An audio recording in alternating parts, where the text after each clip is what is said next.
So when I was in communication with Lilia about what to teach here, she suggested the title, and stroke of brilliance, as it turns out. It's a very apt title, From Victimhood to Mastery. And so we'll explore tonight, what we're victims of, and how we can become masters of our own destiny, how we can become free. And this is the point of the spiritual life, of course, to become free. In the Indian text, the words, the Sanskrit text, the words for the goal oftentimes mean freedom. Mukti, like is jiva mukti, or moksha, it means liberation, it means freedom. And nirvana also in the Buddhist text, kind of has the same connotation. It means, literally, nirvana means to blow out, as maybe you know, blow out. And I, for my whole life, nearly 60 years of my life, well, 50 conscious years, had always, learned that meant blowing out like a candle, like that, blowing out like that. And then recently I heard, I think it was Jack Kornfield or somebody say, no, another way to think about it is exhaling. Nirvana is the great exhale. Blowing out, exhaling, the great relief, the great freedom. And so, this is the goal. This is our goal, is to be free. But if we're going to be free, we first have to realize that we are in bondage. We've never been free. Sometimes people resist discipline, abhyasa. They resist yoga, which usually means something like discipline, because they feel, well, then I won't be free. But we've never been free. And we won't be free by just going with our inclinations. Our untrained inclinations are not just going with the untrained inclinations is not only a way to get free, it's a way to stay in jail, a way to stay in prison. We are imprisoned by our own inclinations. We call these mental afflictions in Buddhism and in other Indian religions too, klesha. So one of the first things that we need to think about when we're thinking about freedom is to get free from our own worst tendencies. Our own tendencies to get angry when somebody insults us, to be proud of stupid things that you're going to lose anyway, like money or possessions or youth or vitality or your ability to do a very nice downward-facing dog. You will lose all these things. And then we have this pride about them, or envy of what some little crappy thing in samsara that somebody else gets, that they'll also lose pretty soon anyway, and we're envious of it, jealous, right? These are our mental afflictions. These are our friends, our little friends. We go here, and they're all in here, right? They're not our friends, they're our enemies. But we sometimes regard them as our friends. We coddle them. We make excuses for them.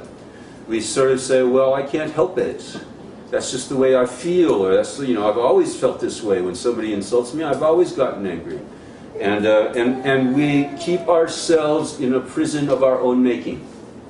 So I thought, about half of what I have to say tonight is about being a victim, and then the other half is on being free.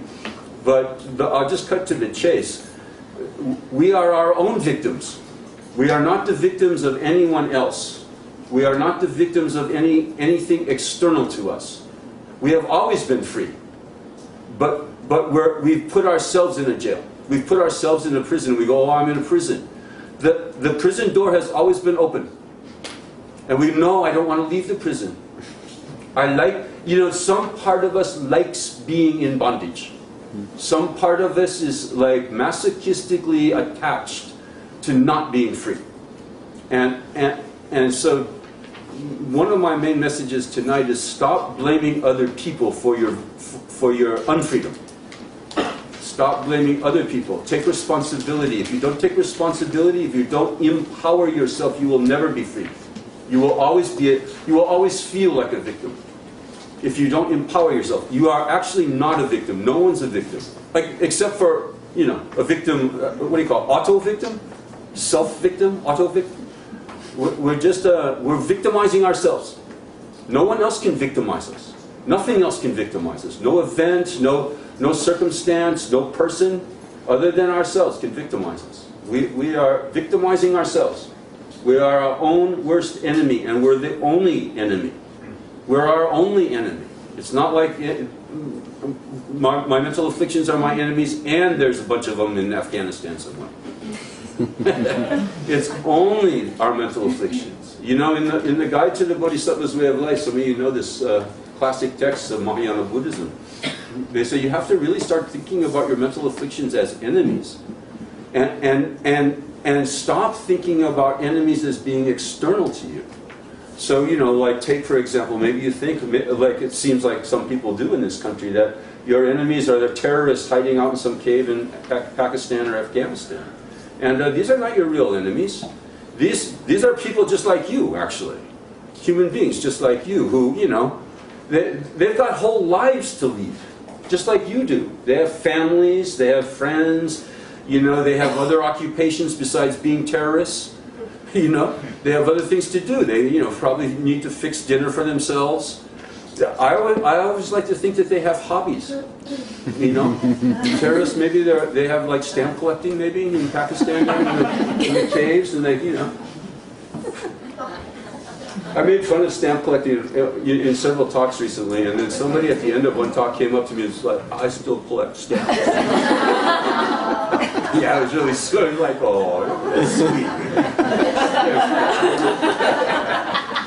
Everyone else is rollerblading and stuff like that. So that your external enemies have a whole lot of other things to do besides being, you know, terrorist enemies of, you know, the United States of America. But your inner enemies, your mental afflictions, got nothing else to do. They don't have families, they don't have friends, they don't need to make dinner.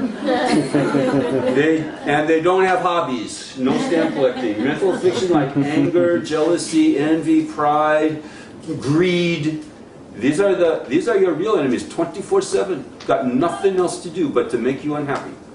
And so that's one, okay? Freedom from being victimized by our mental afflictions.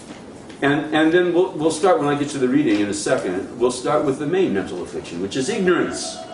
Ignorance. And here's, I mean, you know, we'll look at some text and everything, Yoga Sutra, just to, you know, because he's a yoga student and everything.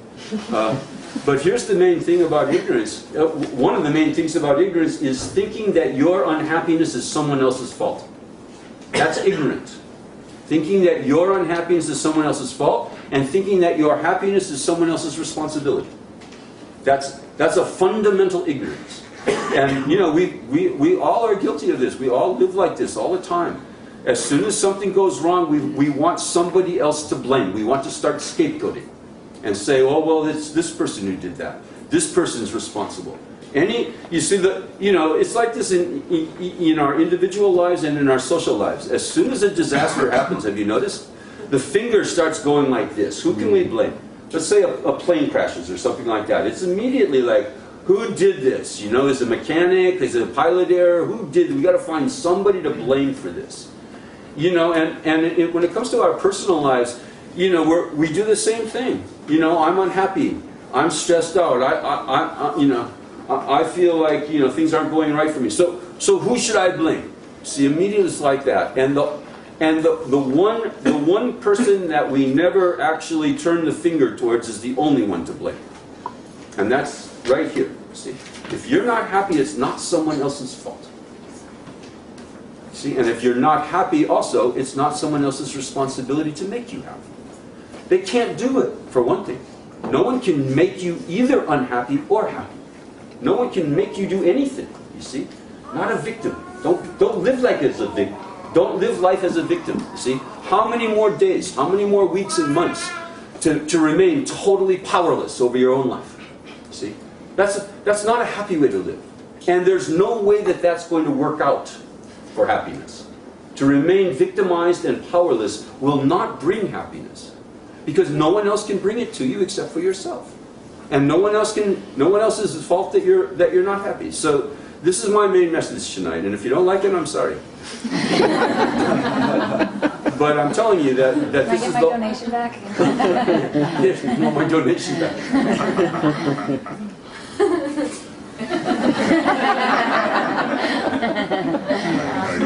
This is an old, in the history of religions, this is an old pattern. You can see it repeated over and over and over again. This is at the centerpiece, really, of Christianity, for example. Scapegoating. Scapegoating. Finding someone else or something else. Scapegoat, was originally an animal, a goat. And in the thus the name. All you clever New Yorkers, you figured that one out right out. Fast on the draw here. What they did in the old ancient Hebrew religion, they would just have a ritual. And they would say, all our problems, all the sins of our community, we're just going to pile it all on this goat. Not kidding, okay? Not kidding. And then they ran the goat off a cliff or something like that. And we do the same thing over and over and over again. To this day, we're doing the same thing. We do this with our, in a public life and in a private life, over and over again. We scapegoat other people for our problems instead of taking responsibility for them. And saying, I'm a grown-up. I'm an adult here, you see? It's a grown-up time. I've got a friend in Los Angeles. He's coined a great saying for this. He's got small children. I'm going to put on my big boy pants. It's time to put on your big boy pants. Time to put on your big girl pants and take responsibility for your life. And stop blaming other people. Okay, so that's one. So stop being a victim of your mental afflictions. Stop being who is your real enemy. Trying to stop being a victim of your real enemy, and stop demonizing other people. Stop being a victim of events. See, stop being a victim of the seemingly random nature of events. How could this have happened? How could this weird, unwanted thing happen? I'm just such a victim of randomness. You see, things are not random. Nothing happens randomly. It's a superstitious worldview to think that things just happen for no reason. And nobody really, except for modern Westerners, have ever believed this. It's only in our time. Here we are, so logical and scientific and everything like that. And we leave this huge, huge space open for things that could just happen for no reason. See? Nobody's ever believed that. Somebody somebody did it. Some cause. There's got to be some cause. But we go, this is so random. And that worldview, you see, that random worldview also just keeps you a victim. It disempowers you. To say that things could just happen for no reason gives you no power over life. Absolutely no power. Just a victim, see? Just a victim of whatever's going to happen next. Fate. Que sera, sera. Whatever will be. Doris Day starts singing that in the streets. And we victimized ourselves with this worldview. We victimized ourselves with this idea, this disempowering idea that things could just happen for no reason to us, you see. And that's not going to work out either. You cannot live a happy life thinking that things just happen for no reason. It totally takes away not only any power, but also responsibility, of course. Responsibility for your own actions, responsibility for your own life, for directing your own life, for creating the causes for a different life.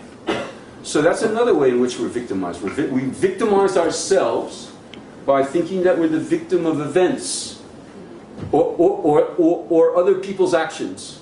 You see? Victimize ourselves. And so maybe that's enough on taking responsibility. We'll come back to it over and over again tonight in tonight's teaching. I've got a handout. Everyone get it? Anyone need a handout? Did you raise your hand high and maybe there's somebody? Lily, do we still have any at all? Yes. Okay, thank you. So keep your hands up and you'll get a hand up if you're a good boy or girl.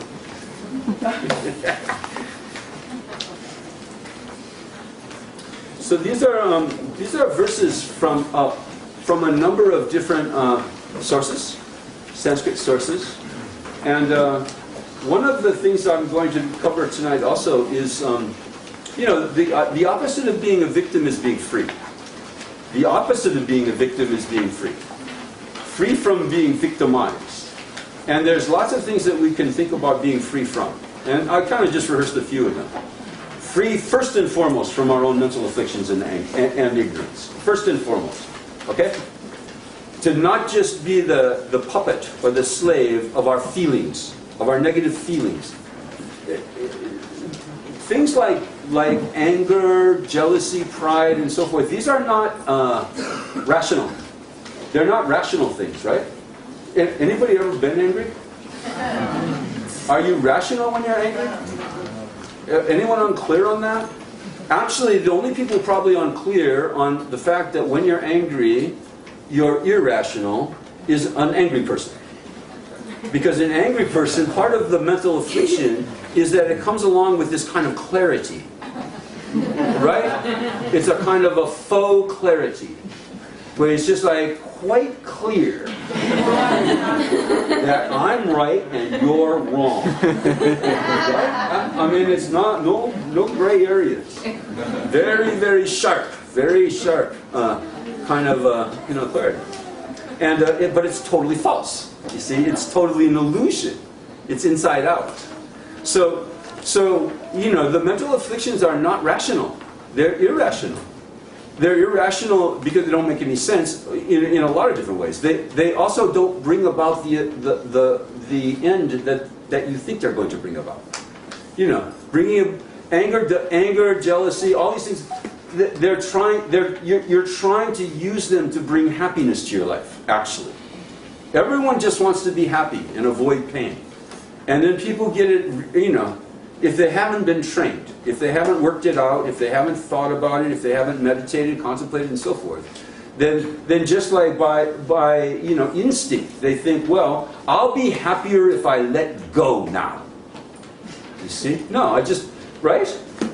It's being pent up, and I just got to let go, and that will make me feel better.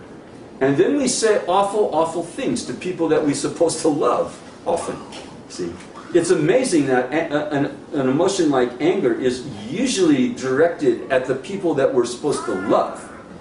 Sometimes you get angry at somebody who takes your parking place on the street or something like that. But we can, generally that kind of comes and goes pretty fast. Or sometimes we're even capable. Here's how bad off we are. We're even capable of getting angry at inanimate objects. This happened to me just a couple of weeks ago. I had a major pissy fit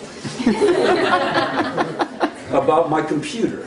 I got a new computer, and you know how there's a transition period where and the software is not all loaded, and you can't find files. And it's like 4-letter words coming out of my mouth about the computer. Until 5-10 seconds into we go, computer's not really listening. Or when we, have slam your finger in a car door and then you start kicking the car, that ever happens? And that can only go on for a few minutes or a few seconds, really, not even a few minutes, before you go, well, the car's not being hurt. But when it comes to anger with people, it's different, isn't it? Then we can really get behind it. And the essence of anger is the desire that someone else be hurt. That's what anger is. And it's so perverse that we actually say the nastiest things for the longest time at the highest decibels to the people that we're supposed to love. The people we live with, boyfriends, girlfriends, husbands, wives, children, fathers, mothers, and anybody like free from this? Anyone sort of say, oh, I've never said anything angry to my children or to my husband or wife? It's amazing, that we're capable of doing this. So we're not in control, you see, that's the point. We're not in control. We're victims. But who are we victimized by when it comes to something like anger? Well, I'm victimized by my wife because she said this thing to me. So I have to say something back. That's what we normally think, right? We scapegoat. So it's her fault. It's all her fault. If she hadn't said that thing to me, I wouldn't have lost my temper. Lost my temper means you went crazy. That's exactly what it means. That phrase means that you've lost any temperateness in your life, any temper. No samadhi. Samadhi-free zone when it comes to anger. Totally lost it. Lost it. So that's that. These are our real enemies. These are the terrorists that are victimizing us. Is some part of ourselves. It's just ourselves. Nobody can make you angry. You know, and they go, no, but they said something to. Well, how does that work exactly? They said some words, also known as syllables and decibels. Syllables and decibels traveled through space and then entered into your ear canal. And then something was like, how does it happen exactly? That then some kind of like transformation occurs inside, like, you hear the syllables and decibels, and then you decide to get angry, isn't it? You decide, you say, this is what now, and in fact it's even worse than that, because we don't actually rationally decide it at all. We just feel like it. See, we hear something and we didn't like it, we didn't expect it, it was unwanted in some way, and then we just feel like, you know, getting pissed off and yelling. It's not even rational. Nobody sits down and goes, I wonder what my best choice is here. See, somebody has said something unpleasant to me, and I wonder what the most effective, you know, thing to do in this situation would be. It's never that way, is it? Nobody ever sits down and says, okay, let's reason this out. Should I just remain calm, and or should I just lose my temper and say all kinds of things that I'll regret later? So it's irrational. We're victims of our own irrationality. We're victims of our own habit. We're victims of our own tendencies that we just have let go unchecked over and over and over again since pretty much we were born. And so the spiritual life is to try to retrain your instincts. The spiritual life is meant to provide some discipline, a yoking yoga, a yoking onto your own worst inclinations, and that includes blaming other people. That also includes that, and taking the responsibility. So let's take a look at some verses, shall we?